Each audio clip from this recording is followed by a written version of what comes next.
Hello and welcome to our channel. Have you ever wondered if someone has saved your number on WhatsApp? If so, you're in luck. In this video, we'll show you how to know if someone saved your number in WhatsApp. To get started, open your WhatsApp app on your mobile device.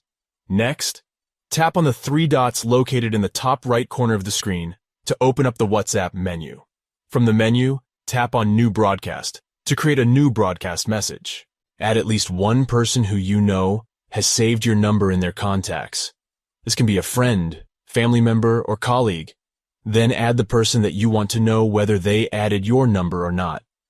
This person should be someone who is not in your contact list. Tap on the green check mark located in the bottom right corner of the screen to create the broadcast list. Send a message in the broadcast list. It can be a simple greeting or a question. Wait for someone to read the message. If the person you want to know about is able to receive the message, they will read it, and you will see two blue check marks indicating that the message has been delivered and read. If the person is not able to receive the message because they didn't save your number, you will only see one check mark indicating that the message has been delivered but not yet read.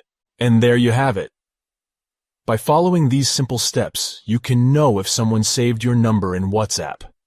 Remember, if you don't see two blue check marks next to the message, it's likely that the person you're trying to contact hasn't saved your number yet. We hope you found this video helpful. If you have any questions or suggestions for future videos, please let us know in the comments below. Don't forget to like and subscribe for more useful content like this. Thanks for watching, and we'll see you in the next one.